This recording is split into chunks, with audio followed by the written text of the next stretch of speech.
I remember when we was living over on San Rafael Street, we got we was one of the first people in the blocks to get a television. So she set it up on the front porch, and we'd have all the kids in the neighborhood that that didn't have TV. They would come in and watch TV on our front porch, and we'd end up playing games and cooking, and Mama would start playing the guitar and stuff, and pretty soon everybody's dancing, So I just kind of got that kind of from her. Since I was 10 years old, I used to always come and watch like I said, I used to come and watch the band players, bands that come through, the musicians that come through, and I always wanted to play an instrument. And so I got a chance to get a bass, and I didn't know how to play it. For my first bass, I had 3 strings. I thought I was playing bass.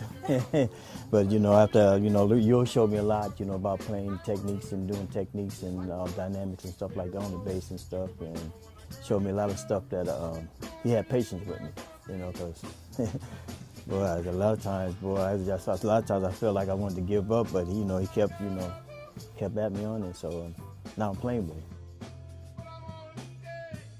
I went to Hollywood, and they changed my name from Ural Thompson to Thomas for the purpose of business. And I told them I wanted to be myself from the beginning, but it don't work that way, in Hollywood, so you learn a lot as you go along the way. In the process of my trying to, live that life and be myself, I decided this is not what I really want to do. So I came home and I started putting stuff together, in my own mind first, and I got with all these different people that was on the same page as me.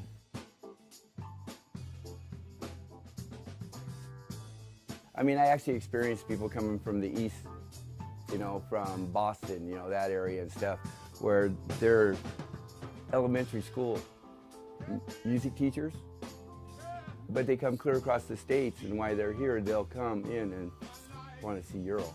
And they'll play with us, like the girls that played the saxophones and stuff. They were music teachers. It was just beautiful to see that this is where they wanted to come. And I wanted to make this a place where people could come and feel at home, and I wouldn't have to worry about anything. So I started pulling materials and stuff out of the river.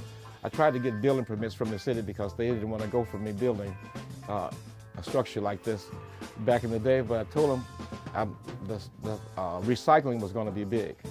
This was about 50, 60 years ago, and they told me no. And I said, no, it's not going to happen. So now here we are, and everyone around me is recycling.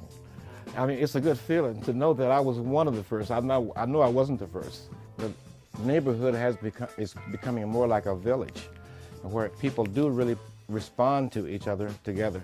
And it's getting better and better. It was kind of rough at first, I think, for not just some, but it was kind of rough for everybody for a while there.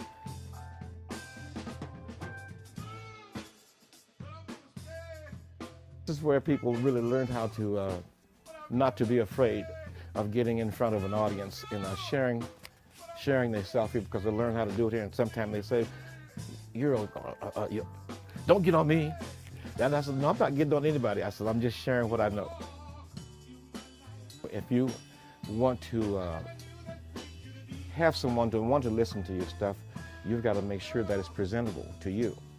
And if you learn to share and actually be supportive of each other, that's one thing I try to stress to everyone. Someone else comes in new they don't know, don't tell them, hey, don't push them away. Let them come in, and let them come in easy, so they can learn too. At the same time, if they want to, they will. Hooking up with Ural has been awesome, because he's such a mecca of soul. That's my vibe when I come here. I'm checking into the Soul Church, getting my education, and playing with some fabulous people. It's one of those things, where you learn to share or you don't have nothing. Yeah, because if you don't have something that you can share and help someone else along the way, you haven't gained anything.